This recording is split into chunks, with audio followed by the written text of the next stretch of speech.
thank you everyone for joining us. Today we have a very important, not rather issue, but very important topic or debate for today's modern world. We're going to be discussing technology as a tool or as a weapon for college students.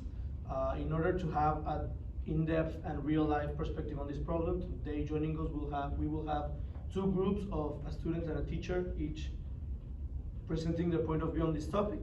Please introduce yourself. Hi, my name is Arlene. I'm a teacher at Tecnológico Monterrey. Hello, my name is Luis Fernando Gutierrez. I'm a student who's in favor of technology, of the use of technology from Tecnológico de Monterrey also. And I'm gonna give a little introduction from my perspective and my experience. I think technology is not an option but a necessity because the world is digitalizing every time. So we're facing a lot of problems, and everything's gonna turn digital in the future. Great. Hi, I'm Victor. I am a student against technology as an academic source, because I think technology hurts students in the way that it keeps them out of the opportunity of learning the full content of every class. Technology is always taking a part of their learnings and automatizing by creating things that students back in the day used to do themselves. Well, hi, I'm Marian, and I'm a teacher that I'm against the use of technology and things like artificial intelligence that nowadays is getting very powerful. I do think that schools aren't just places where you learn topics such as math, history, and arts.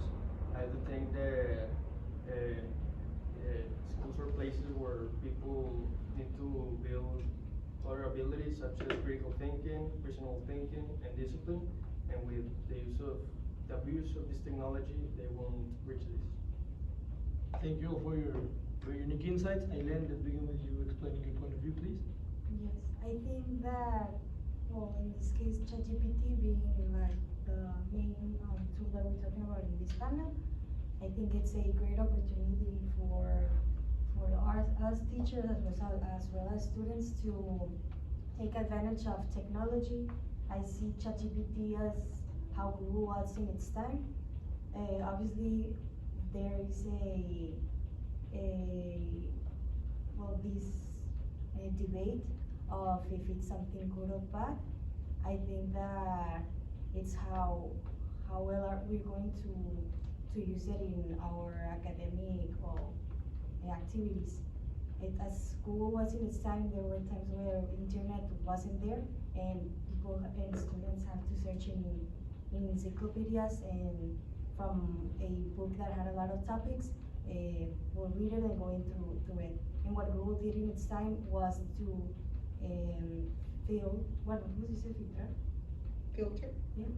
filter those results into something that you look for it. And I think that in its time, it was something that, I don't know, the old school would say, you have to, it's part of, I don't know, learning, knowing how to research and knowing what is valuable or not.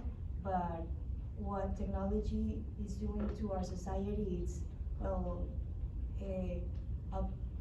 optimize what we do daily. And nowadays we see Google as a tool that has nothing bad, that it's something to, as I said, optimize time. And well, students learn how to examine it from millions of results that Google gives you in its search to know what to use. Now, what happening with ChatGPT, I think it's the same thing, but instead of making students examine each result, it gives us a direct. And I think this is like another way to make the professional developments for students, because now we're going to learn, well, students are going to learn how they ask questions, what things are valuable and what not. That it's something that it's different from Google in my opinion. Thank you. Adrian, anything to say about it? Well, I I see ChatGPT like Google, as you said, but ChatGPT in fact isn't 100% reliable. I know Google isn't too, but in Google you have more web pages and more blogs where you can find your information to compare.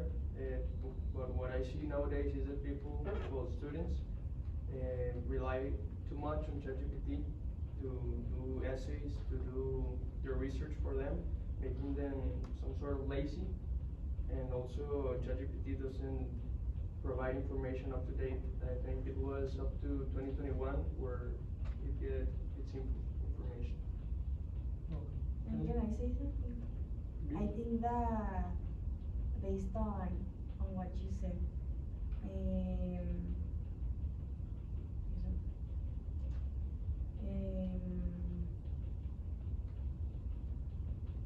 I think that yes, that you cannot rely on just all students can't rely on having the direct answers from ChatGPT, and I think that is like something that we have to work on if the academics, not leave it on just prohibited because students will go to it.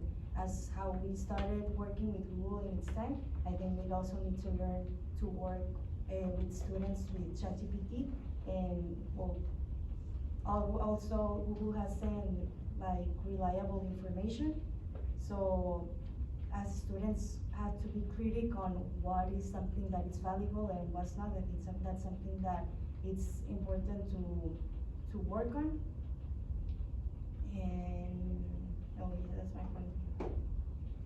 Thank you, Ellen. Victor, anything you want to add to the last point? Or Okay, so here I'm gonna go in a more general way. Technology creates excessive dependence, as we all know, in students, and that's what we are talking about here. So it takes a big part of our daily routine, of our daily activity, and we don't even notice. And this can hurt our relationships with other people or social abilities, and that's also gotten into mental health of people. Now, another important point here is the digital inequality. So by that I mean there are different social classes in our community who and some of them can afford high level technology and others can't, and that doesn't keep a balance in students, and that doesn't give the same opportunities to everyone. So that's one point where I think it cannot be used as it is right now. It has to be limited.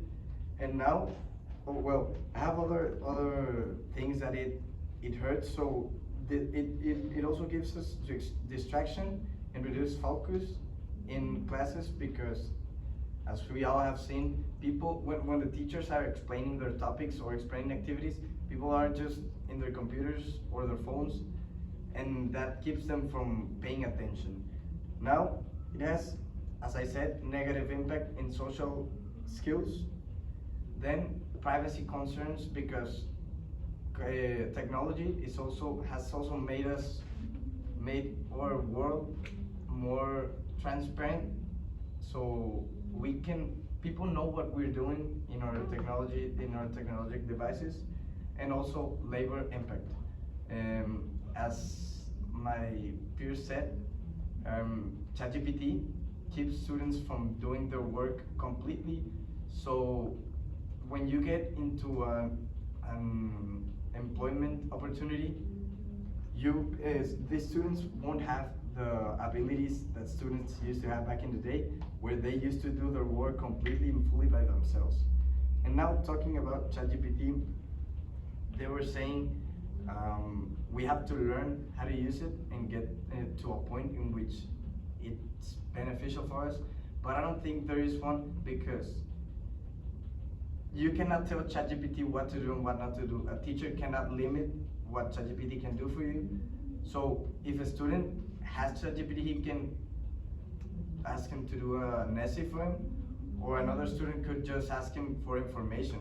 But a teacher cannot limit what it can do for you, so you won't know what students are doing with it. So I think right now, there is no way to keep a balance on what students are doing with ChatGPT. They can do whatever they want. Okay, thank you, Victor. Luis, anything you want to add to that? Well, from my personal experience as a student, well, we clearly know everyone, pandemic accelerated digitalization. Those schools who couldn't afford it for a good quality of internet, FaceTime, Zoom call, well, they just literally stopped studying. And I think there too is a balance. You need to develop digital skills to balance technology for learning purposes and distractions. Well, there are a lot of, talking about ChatGPT, there are a lot of benefits as instant access to information. When I need to look for something up, I get the answers of the questions of a wide range of topics. What I need to know, I can always find important and certain information, and immediate explanations of definitions and examples of relevant information. Also, another advantage I can find using ChatGPT is I have 24/7 accessibility. You know, teachers, maybe you need to schedule an hour, an exact date to meet your teacher and treat a doubt I have, but with the use of ChatGPT, I don't need to wait for that anymore. Well, also for late night sessions studying, well, obviously our teacher's not gonna be there, and holidays or weekends, also ChatGPT is always there for me. Also, there are platforms talking about technology as Khan Academy, which gives a full lesson where you can learn a lot and then have some exercises, I'm sorry, well, to complement and reinforce your learning experience. Also, digital platforms which are interactive can adapt to individual students' needs and preferences. Maybe a classmate that doesn't need exactly what I need to know. So these platforms are designed to help the exact necessities of a student. Yes. I think as teacher as well as the student said, well, it helps the student for tutoring 24/7. I have used ChatGPT and I have seen how a complicated topic could turn into something that can be explained with apples and pears. So this is very important because it allows students to find new ways for tutoring. Already there is YouTube, there's Google. People, students know how to study on its own, and for ChatGPT, I think it's just another good resource for help. Also, I've seen that it can a ChatGPT can give feedback in works for students, so it can give a little feedback before, I don't know, submitting your assignment. And as well as it can help students, it can also help teachers because it also, well, saves us time. ChatGPT is well, can grade things. It could also check. It could also give feedback. So it could also help by grading, and this can, well, save time for me as work. So this is a tool that it's for as good, I think, for students as well as for teachers. Thank you, Ellen. We will now be moving on to the question and answer portion where I will be doing curated questions to each of the panelists and then one general question for anyone to answer before moving on to questions from the audience. Luis, the first question is for you. You have talked about the upsides of ChatGPT in terms of availability and platforms. What other technology can you think of that is also a benefit for you as a student? Well, for me, I have experienced a lot of benefits I have found a lot of benefits in technology. First of all, distance learning. With online classes, the use of technology, I can learn from wherever I am. Also, collaboration and communication. We can all do a call, a group chat, and well, communication is easier than back then where you couldn't even communicate it with your classmates. And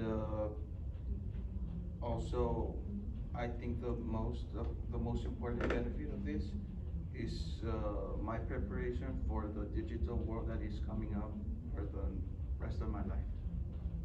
Thank you, Luis. Using your response, I will be moving on to asking a question to Adrian. Adrian, you have already discussed with Aileen about ChatGPT and the comparison with Google, but hearing what both Aileen and Luis have said recently, what do you believe are the biggest dangers or downsides of technology, as well as how much do you believe is true what we just said? Okay, so in my personal experience, I've seen that at least educational systems nowadays, I don't know in the future, but nowadays they aren't ready for this kind of technology, talking about mainly ChatGPT and other artificial intelligence, aren't ready because they are not made to know that students count with this such powerful but not reliable source. Because students, I mean, AIs aren't like ChatGPT aren't just a research tool that a lot of students use, but they also use it to optimize their time by not making assignments and asking ChatGPT to do them and essays. With the abuse of this tool, such as ChatGPT, it will affect the students' long-term academical knowledge. And also, besides the ethical concerns and the educational concerns, I've seen that ChatGPT isn't 100% reliable. It doesn't give you up-to-date information. In my classrooms, I see that it limits the interactions between student and student-teacher. So I don't think it's a good tool for schools today. Well, thank you. Victor, you talked during your statement that you believe that a balance between technology and education is a difficult and tricky one. What do you believe would be the perfect balance for using technology correctly in the classroom? Well, first of all, like I said about the digital inequality, schools would need to find the right academic package, to say it like that, or yeah, the package that has the tools, the technological tools that students will need to use, but it will have to be an affordable one for everyone and effective. I know it could be hard to find, but I'm sure there are many options. And also setting a time to use it, because as I said, technology, we know it is helpful, but it also keeps us from a lot of opportunities we have in life and academic life specifically, and also has an impact in our health and social skills. So yeah, setting a limited time to use it, and also and it will have to be a time teachers know will be enough and know will be helpful for students to finish what they need to do, but it will keep them from getting too much into the technology world and losing touch with the real world and losing skills that people back in the day used to have automatically. Okay, thank you, Victor. Aileen, Victor in his statement talked about digital dependency, and it is a reality that since the early 2000s, people that were born in that years have been growing up with more and more technology from an earlier age. How do you believe that the presence of technology in other aspects of their life have impacted their academic development? As I have said before, since the 2000s that internet has developed, people have adapted to this technology not only academically but in our everyday life. And I think that is for academic purposes. It's just like another tool that we have to adapt and know how to use. So there is this little change in the cultural aspect, as well as it was in its time since the internet. And I think that, yeah. Great. This question is for either one of you to answer. Do you believe teachers should be allowed to decide for the students whether or not to use technology, or should it be an optional tool for every student to choose?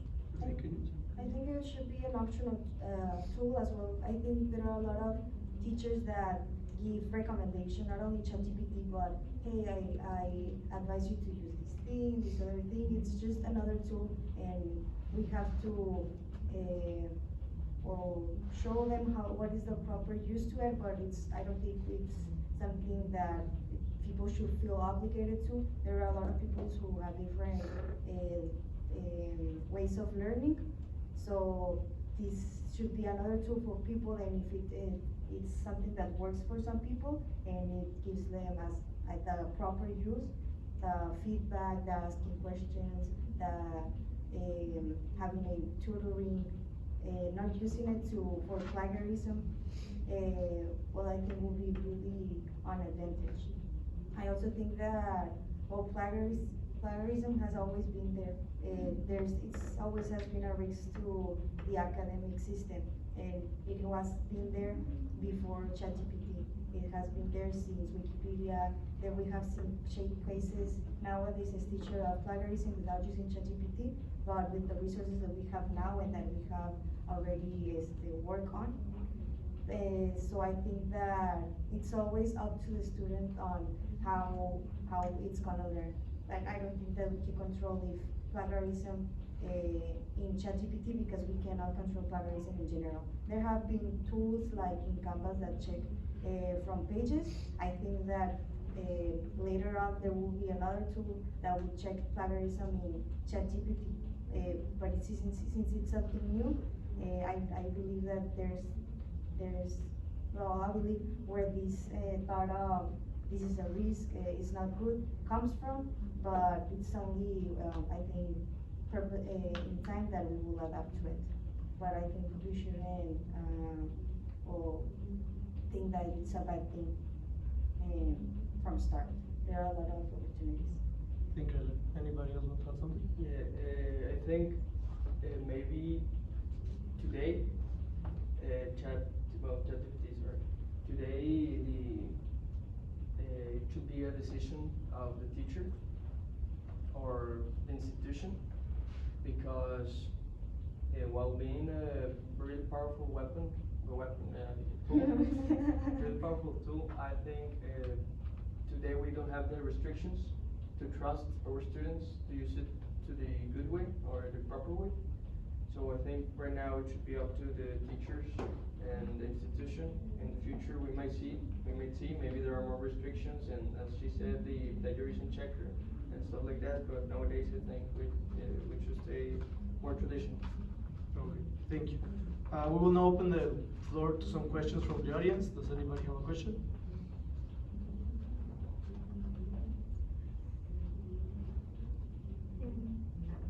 Maybe the teacher that is against ChatGPT, can you think of a compromise between you and a student that wants to use it, that maybe it allows him to find information there, but not necessarily basing their work on ChatGPT?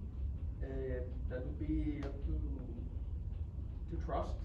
If the student really wants to learn, it's like copying an exam.